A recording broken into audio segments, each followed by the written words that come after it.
we are in the final month of the year. Only a few more episodes of the New York Sports Rapid Rundown left in 2023. So let's make it a December to remember. And as usual, we're going to be talking the hottest 3 topics of the week in Big Apple sports. And you know how we do. We always have one of the best voices in New York sports to join in on the discussion. This week, joining me in studio is the executive producer of the Maggie and Perloff show on CBS Sports Radio, a host at WFAN, the one and only EJ Stewart. EJ, what's up, man? What's up? Thanks for having me. Glad to have you here, man. How's it going? How you been? It's been good. It's been good. Early mornings, new show. Yes. Well, first, I got to congratulate you on that because obviously I've known you through that and working at WFAN and CBS Sports Radio, and now you're the executive producer of that. So you're getting up early in the morning, doing the show with Maggie and Perloff. How's that experience been for you so far? It's been good? I'll say it was great until I had to wear a Patriots jersey yesterday. Oh, that's not good. As a Jets fan, I had to pay off a bet. That wasn't the greatest. But no, we have a fun time in the morning, 6 a.m. to 10 a.m., anywhere, affiliates all over the country. It's been a really great time. Maggie and Andrew are fantastic. So yeah. It's been a great journey so far. Yeah. They're a great team there. I miss doing updates for them in the afternoon, but glad you're there in the morning, getting up early. Just can't have you wearing that Patriots jersey again. You don't need that in your life. We don't need that. Yeah, we're going to have to renegotiate some contracts to make sure that don't happen again. I'm going to have to renegotiate that. All right, EJ, we got some interesting topics to dive into this week, including the Mets making moves in free agency before next week's winter meetings, the Knicks advancing to the quarterfinals of the in-season tournament. But first, we got to talk about a team you just mentioned. 4-7 New York Jets, that is your team. Now, last week on the show, we talked about the Jets, EJ, and we talked about hope surrounding this team. There hasn't been a lot of hope around the Jets, and it's been another disappointing season this year. This week, on Wednesday, we saw Aaron Rodgers return to the practice field. This is just 79 days after he tore his Achilles in the season opener. Now, Rodgers, just so that people know, he could be activated in 21 days from his return to the field. So I got to ask you this, EJ. Should Jets fans be excited that number 8 is back on the field at One Jets Drive? I mean, excited for what? I mean, we came into this season with Super Bowl or bust. It wasn't 3 months Achilles recovery or bust. It wasn't be the fastest athlete to recover from a serious injury or bust. Like, that wasn't the situation. I've always anticipated this Jets-Rodgers marriage is something that Rodgers said, of words he used a couple days ago, which is, terms being mutually exclusive or not mutually exclusive. So Rodgers has been on this, kind of in vendetta about how he can still have it, and all these people are wrong about how I ended things in Green Bay. I'm going to show that I'm still the guy. And Jets fans, and for the Jet franchise, they're trying to win a Super Bowl. So he has one agenda, Jets fans, Jets have another, but if he plays great, Jets win. So all things considered, that's fine. This is not related to the Jets trying to win a Super Bowl. I don't know how Aaron Rodgers stepping on the field 3 months after the Achilles tear helps them get any closer to winning a Super Bowl. So it's hard for me to be excited because it has nothing to do with the team goal. And right now it seems like Rodgers is more about himself than the team. So it's interesting, too, with that right there, which kind of is going to lead me into my next question, right? If you think it's about him in terms of returning to the field and what that is. Yeah, it's drummed up conversation. We're talking about this right now. You talked about him trying to change that narrative from coming from Green Bay, but he's also made its public crusade to beat the odds and return from this injury earlier than expected. And I want to say this to be clear. I've torn my Achilles. Not Aaron Rodgers, I'm not a professional athlete, but it is not an easy injury to come back from, okay? Just want to say that. Now, we know some Jets fans, maybe not you. They want to see a Christmas miracle. They want to see him return to NFL action this season. But should the Jets stop this admirable fight by Rodgers and protect the 40-year-old quarterback from himself when he's trying to return to the field? Absolutely. I mean, this would be organization malpractice if they let Aaron Rodgers, 40 years old, find an offensive line that's been mismatched, that's been beaten up, broken down, and been overpowered by most other opposing defenses on that terrible field at MetLife Stadium. It would be malpractice to put him in that position to potentially hurt himself. I'm not a doctor. I don't have the medical degrees to know whether or not Neil Alcatraz, or whatever hell his name is, if his surgery is great or if it's not great or if it's okay for him to go out there. But I do know this. Any team, whether it was an Achilles injury, whether it was just a sprained ankle, if you have a franchise quarterback and your team is out of contention, you would not be putting them on the field to play in meaningless football games. If Patrick Mahomes and the Chiefs were out of it and Pat Mahomes had a sprained elbow, guess what? As soon as they're out of playoff contention, We're seeing Blaine Gabbert take that field. We're not seeing the Chiefs lay it all on the line for meaningless games because Patrick Mahomes wants to prove a point. The Jets the fact that they're allowing Aaron Rodgers to really run this organization has been a problem since day one. So much of the struggles with this team all rely on him, really. Think about it. I mean, you had Deion Sanders saying that, I got my luggage with me and it's Louis. Well, Aaron Rodgers brought his luggage with him and it's like North Face or it's Swiss gear or whatever. I mean, we're talking about Alan Lazar can't catch, now he's inactive. We got Nathaniel Hackett can't call plays. Zach Wilson had to stay on the team and be QB2 because Aaron Rodgers wanted to develop him and have him be his little buddy. Like, so many of the problems that Aaron Rodgers presented to this team, with him not even being on the field, has been one of the reasons why the Jets have struggled this year. I think that's a fair point. And then we're getting to this point now. We're talking about him coming back here. And I'm really questioning this. It's like, who really wants this? Like, I mean, I know you, and I know you're a rational Jets fan. Yeah. But I'm like, if you are a rational Jets fan, do you really want this? Are you hanging this hope, even if they win the next couple of games and they get to 6 and 7 and their playoff hopes are alive? Right. Who really wants this? I'm not. No. Sure. Again, for Jets fans, this was a season of a lot of hope that the Jets would make a playoff push, potentially go to a Super Bowl. They were excited for Aaron Rodgers, but the excitement was contingent on the fact that the Jets would finally get out of this terrible playoff drought that they're in and really make a run at it. Aaron Rodgers, what he may do, if he steps on that field and he can somehow play in an NFL game after 3-4 months from Achilles tear, it's remarkable. It's something we've never seen before.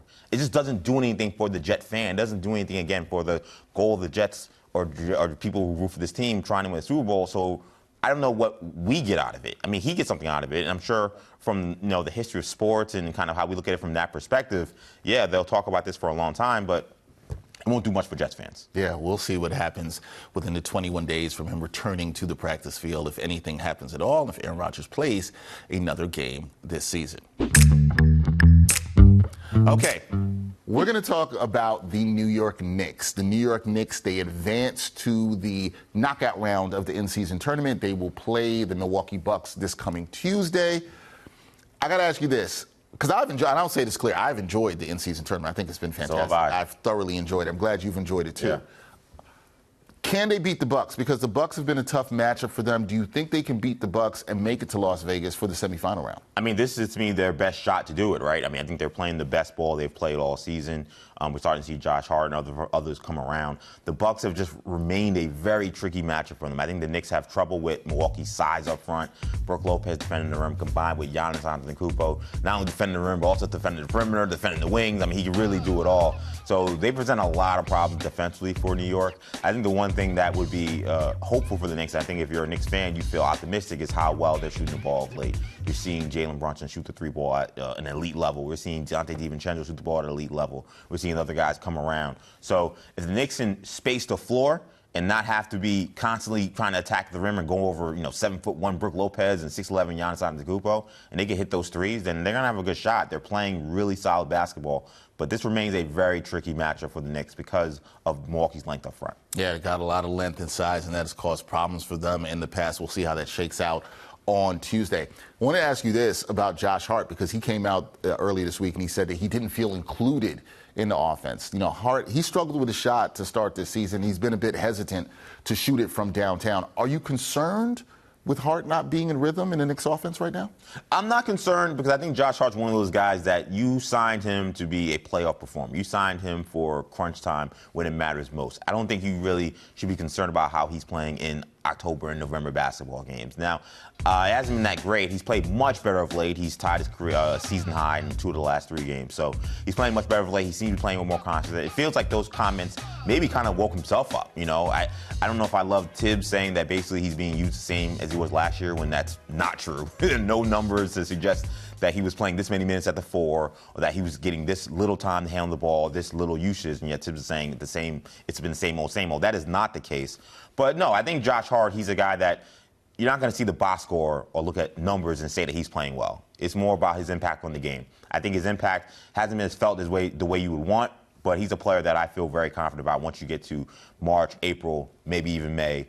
I'll hold off on June, because June is usually NBA Finals, Eastern Conference Finals time. But during that time, that's when you know Josh Hart's going to be a top-notch performer. So I'd be more concerned then than I would be right now. Right now. So that you're not tripping over that just yet. I got to throw in one last Knicks thing for you. When we talk about this in-season tournament, okay, Would it mean something to you as a Knicks fan if they win the in-season tournament? Or you're like, nah, it matters, but it ain't the NBA championship? No, of course it would matter. Okay, so it will matter for you, and you think it would be a good thing for this team? It would be a great thing. Look, I think the in-season tournament is about creating playoff-type environments, creating moments early in the season that you wouldn't normally have, right? So the Knicks are a team that we're anticipating being in the playoffs. I don't think that it would be somehow like a diss or somehow would be irrelevant if they were able to beat 3 or 4 really good teams on their way to winning an in-season tournament. It would be just like if there was in college basketball, if a team wins the Miami Invitational, wins the preseason NIT, you say, well, that was a really cool thing, and it's good to see this team playing well at this point in the season. It's a snapshot of the season. And It's a long season, we understand that, but if the Knicks can go on a run here and somehow win this thing, I say, why not, right? I don't get the idea that, the Knicks, they'll be celebrating like if they won a championship. It's like, so they should lose these games and they should not play hard, or because it becomes always classic, damned if you do, damned if you don't. Right. The Knicks go out there and they get crushed by Milwaukee. It's going to be like, you really thought you were going to win an in-season tournament, or you thought this was going to be your thing. If they win, it's the Knicks were taking this way more serious than everybody else. You can't really win. You can't win. For me, it's simple. If you're getting the chance to play, especially for the young players on the team, if you're getting to play some meaningful games with some stakes early on, that is a playoff-like atmosphere, I don't think that's a bad thing at all. I think that's a pretty good thing, and I think Knicks fans, basketball fans, should definitely be encouraged by that. Okay, EJ, let's talk some baseball. On Wednesday, the Mets, they signed former Yankees pitcher Luis Severino, 1-year deal, $13 million. We know the Mets need arms to fill their rotation. Do you like the signing of Severino for the Mets, and do you think the righty's a good fit for them? I don't. I mean, look, I think that the Mets, what we saw last season was their inability to get enough innings from their starters and how it basically destroyed their bullpen. The bullpen already was going to come in shorthanded because of the loss of Edwin Diaz due to the WBC. So, to me, if you're looking at starting pitching, I want guys who are reliable, guys who I know can give me innings, go deep into games.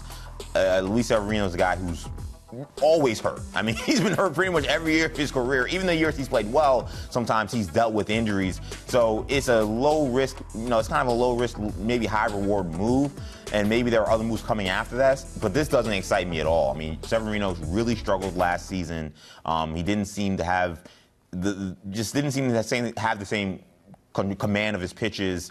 The stuff was there, the miles per hour were there, but he just seemed a little lost. So can the Mets find him and figure him out? Maybe. But I don't see how, even if he plays well, you got to pencil him in to miss 5 to 10 starts. I don't know how that really helps the Mets. And you just said this is not a move that really excites you, which brings me to the next thing here, because next week, winter meetings. Yep. And all the baseball fans are going to have their eyes on what's going to happen. So the Mets, they've been rumored to sign some big names. Do you think the Mets need to sign a big name or trade for a big name during the winter meetings? And if so, which big name player do you think would be, we'll get into the holiday spirit here, a perfect Christmas gift for the Mets fans? I mean, I don't know if they need to sign a big name or trade for a big name, but I think it would help a big deal, obviously. If I was looking for guys out there are 2 guys I would be looking at. And I know the Mets need bats, but it just seems unrealistic given where the Ohtani and Soto sweepstakes are going, that's going to be something they can do. So they're going to have to go back to pitching. I think Yoshi Yamamoto will be maybe the first guy I would look at. He's 25 years old. There could be a familiarity with Kodai Senga. We've seen the Mets have success with another Japanese import. Adding him to the rotation, I think you kind of get away from that stench you had of the failed experiment with Verlander and Scherzer, getting a young guy in here who maybe could be entering the prime of his career. And maybe, or if you can get Yamamoto, a guy I would look at on the trade market is someone like Corbin Burns. David Stearns has a relationship with Burns. He has a relationship with the Brewers organization. I don't know if it's a good relationship, but there is a relationship. There are ties there. And Corbin Burns, again, is a guy that is a guy who can give you a lot of innings. He is a guy that can go deep into games. And he could be a guy that could be a really nice 1-2 punch with Kodai Senga. We kind of have to figure out what the Brewers are doing. Are they still competing for playoffs? They just lost Craig Counsell. Are they trying to look to rebuild? So maybe Burns is someone that comes loose in the trade market. So those would be some guys I look at. I know there's some fans that are looking at someone like Blake Snell. I'm not as excited about that. That's a guy that has only pitched 180 innings twice in his career. You know, I know he's a Cy Young winner. I know he's been an All-Star. But again, I want someone who I think can eat innings and be reliable for the whole 162-game season. Yeah, I think either of those names you mentioned would definitely help the Mets there. Mets fans definitely hoping that it's a good Christmas for them in terms of, you know, adding some players that can improve upon what was a disappointing 2023 season. That is E.J. Stewart, the executive producer of the Maggie and Perloff show, also host on WFAN and CBS Sports Radio. EJ, man, glad you were able to join me here on the New York Sports Rapid Rundown. Thank you for bringing me on, man. I really appreciate it. Yeah, man, we'll have to definitely do it again. I hope things get better for your Jets, man. Oh, yeah. You can get some hope. I'm hoping for that for you. I'm not holding my breath on that, man. I'm not. But let's see how it goes. We'll see how it goes. That is EJ. Thanks, man. Appreciate it. Thank you.